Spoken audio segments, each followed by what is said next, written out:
think I've finally cracked it. I found the perfect setup for streaming games from the PC to the TV, and it uses HDR and it looks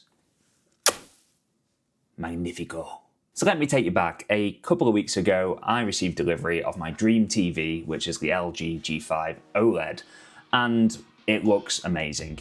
The HDR on it's just so crisp, the motion's so smooth, and I couldn't wait to play some games on it. My gaming PC is pretty decent, it's got a 5080 in it, and I just knew it was going to look incredible on this TV. But here's the dilemma, and I think this is a problem that a lot of people have, especially when they PC game. My PC is upstairs in my man cave, study, recording studio, whatever you want to call it. Now, I don't want to move my PC downstairs. I like it up here. I like the option of using it on my monitor and using keyboard and mouse. This is where I do my editing and all those good things. So what are the options? I guess you could run a really long display cable. Not ideal, running a cable all the way through the house, depending on your setup. And also you'd need to run a cable to do USB to connect controllers and things like that. So I ruled that one out pretty quickly. Now I have a Steam Deck, which I know has the Steam Remote Play option on, where you can stream games from your PC to your Steam Deck. And that works okay, but I do find that the latency is noticeable on there. I definitely wouldn't be able to play a multiplayer game, for example. And even single player games, I just find the input lag too much. So I've been looking up different options, and the one that just kept cropping up was something called Sunshine and Moonlight. Now, Sunshine is a self-hosted game streaming service which you install on your PC, and Moonlight is a client that you install on the device that you want to stream games to. The technology is actually based on something that Nvidia created a while ago for streaming games to the Nvidia Shield, if anyone remembers that. But once that project died a death, the home dev community picked that up and started creating an open source project using that technology and just building and building and building on it until it's at absolute perfection. So the end result for me is a crystal clear image on my TV with practically no latency, great frame rates, and full HDR support, and it just looks amazing. It looks so good. It also has a really simple TV-friendly interface as well, where you can configure your games to auto-launch and all sorts of other things, which I'll show you later. So if you want to see how this is set up, stick with me, I'll show you what I did. And I'll give you a couple of other options along the way as well, because I appreciate that not everybody's setup is the same. People have different devices, and that's the beauty of the Moonlight client software too. It's basically been developed in a way that it can be used on a whole variety of devices. Okay, so the first thing you're going to want to do is to head over to the Moonlight website and just have a think about which device you're going to install the Moonlight software on. Now, this is the device which you'll be streaming to, so the one that you'll be plugging into your TV, that'll be receiving the games from your PC. So I did mention earlier that the compatibility list is quite big, and as you can see here, they've got all sorts of options for installing it. You can install it on an Apple TV, Android device, and if you don't have an Android device with the Play Store, you can even sideload the APK if you want to. Now, I tested this on my Chromebook, and that worked really well over Wi-Fi, and it was just available from the Chrome Web Store, so that was a really simple install. But ultimately, I ended up installing it on my Steam Deck. And my reasoning behind that was that the Steam Deck is on a dock in my living room connected to the TV, so it's always there and ready to go. And I wanted to install on something that had a decent amount of power as well, just to guarantee the best performance. So have a think about the best option that works for you. And the great thing about this is as well is all the configuration is done on the PC side, so you can install Moonlight on as many devices as you want, try it out and just see which one gives you the best performance. To install it on the Steam Deck, I just booted into desktop mode, went into the App Store, and it could just be installed from there. So nothing too difficult. So once you've confirmed you've got a device which is compatible with Moonlight and you're happy with that, then we need to head over to the Sunshine GitHub page. And this is the bit of software we're going to install on our PC that will run in the background and allow us to stream the games. So if we go to the latest release here, you can see all the different download options where you can run Sunshine from. But in my case, I'm going to be running it from my Windows PC. So I'm going to download this one here. So once you've installed that, you should have a Sunshine icon in your system tray. So you can right click that and choose Open Sunshine, and this will open the web interface. And this is where you can configure everything that you need to.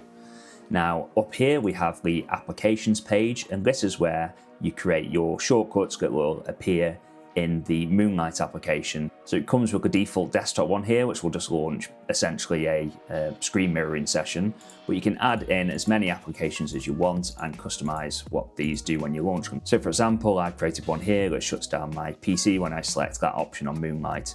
Just saves me going upstairs and doing it afterwards. So to add an application, you just click on the add new here, but I'll show you one that I've set up previously. So you've got the application name as you want it to show up in Moonlight. There's lots of options here which we don't need to worry about right now.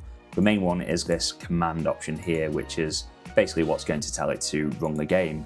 Now there's lots of documentation on this on how to get things like Epic Games, Steam games, all sorts of things running from here, or if you've just got an executable, you can just put that in there. But you can basically launch anything from here. There's also an option to add cover art, which it's already done for this title, but if you're adding a new one, you click Find Cover and it would add that for you. In the configuration page here, I've mostly left all this as default, but you can play around with them. So for example, in the video settings, I've configured it to change to a different display when it connects rather than using my main monitor. And what I've done there is I bought a cheap dummy HDMI dongle from Amazon, plug that in, my PC sees that as a secondary device, and I can show you that. So if I go to display settings, it's this one here, and I've just set that to disable so it doesn't affect my daily use of the PC. And because it's a dummy HDMI, it supports basically all sorts of resolutions. So for example, my monitor's 1440p, but this will allow me to set things to 4K if I wanted to stream in 4K. And it also supports full HDR, so I can configure HDR on this dummy device and it will stream all that data as expected to Moonlight. So that's optional, but I found this works really well for me. So I've set up Sunshine to deactivate my main display, switch over to that dummy display, set the resolution of it when it connects, and to use HDR as well. So just a little tip for you there if you want some extra options that your monitor doesn't offer. Okay, so now we've got Sunshine set up on the PC. Let's go and launch Moonlight. So as I said before, this is running from my Steam Deck, which is docked on the TV. I'm just going to launch the Moonlight app. And as you can see, my PC is already detected because I've already set it up. Now, if your PC is on the same local network, which I recommend it is for this, then it should appear. If it doesn't, you can see there's the plus icon at the top, where if you select that, it'll ask for your PC's IP address. You can just enter that and then it should find it. So if I select A on here, you can see we've got all of my applications which were in that list on the Sunshine client with all the artwork there as well. Now, if I just press Y, that'll take us into these advanced settings. Now, there's lots of settings here, but the ones that I've looked at are resolution, frame rate, and video bitrate being the main ones. So see how far you can push that on your network to get the better streaming quality without affecting performance. I've enabled 5.1 surround, which works really well with my Sonos system. And then we'll look at the settings on the other side. Again, not used most of these. The ones I have changed are this video codec here. I've changed it to AV1, and I've enabled the HDR experimental feature, which has just worked absolutely flawlessly since doing it. Now, this TV is obviously 4K, but what I found is setting it to 1440p gives the best streaming quality for me in terms of latency and responsiveness, performance, all that kind of thing.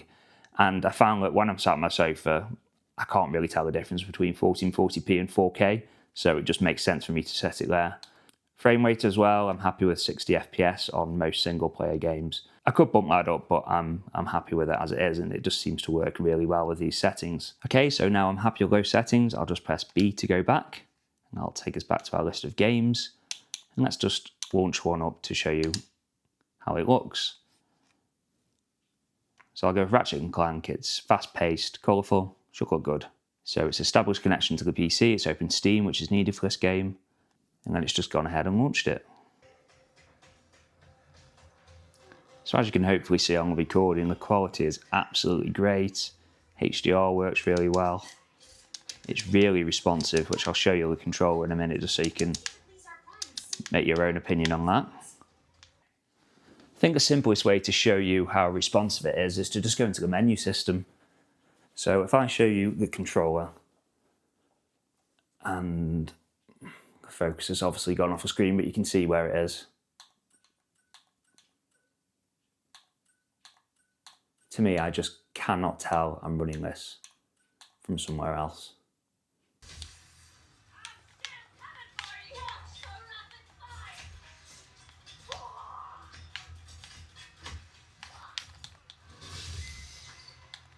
And if you're using a controller and you want to exit, you just hold down these two buttons here, so the share and the menu button, along with the two top R buttons, so RB, LB.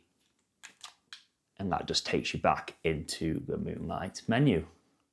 I've also created a little useful script here, and what happens when I run this shutdown PC option, obviously my PC shuts down, but what it does is it quickly establishes a connection back to my PC, kicks off a script which tells it to shut down in 30 seconds, and then forces me to disconnect from the Moonlight session, which sets all my display settings back to how I want them when I boot up my PC. So I think that's pretty cool, because I'm super lazy and can't be bothered to go upstairs to turn my computer off when I finish with it. If you press X on your PC as well, you get a couple of extra options here, like renaming it, deleting it, viewing details, and test network. The test network is just really basic, just whether it can see Sunshine. It doesn't do a speed test or anything. A couple of other things worth mentioning as well is if you go into this desktop mode here, which is an application that's built in, it'll just do what it says on the tin, so it'll give you a screen mirroring session to your desktop. So that should switch over to my other monitor, which looks better on my TV. Now I've got a little cheap wireless keyboard and mouse. And the good thing about this is you can just launch a game as you normally would, rather than setting them up as applications. So if you can't be bothered to go through all that, or you can't work it out, you can just go into desktop mode, launch a game, and it will work just as well. Another tip for you, if you're using HDR, is to download this HDR calibration app from the Windows Store. So if you run that while streaming to your TV, you can go through the calibration on there and set up all your HDR so it looks right on your TV. So definitely worth doing. So another option that I think is worth mentioning in here is right at the bottom, on the right hand side, is to show performance stats while streaming. That's really useful if you're trying to troubleshoot network connection issues, or if you just want to see how well it's performing. So I'll show you what that looks like. So as you can see, it takes up quite a lot of screen space, so it's not something you're probably going to want to leave on all the time, but it is really useful just for troubleshooting any issues and just understanding how well your network connection is working. And obviously here you want to see the lowest numbers possible in milliseconds when you're looking at latency. I mean, Spider-Man's a really fast-paced game, and again, I can't tell that it's streaming from the PC, and it just looks visually stunning. Units report of an assault. Please proceed to Park City.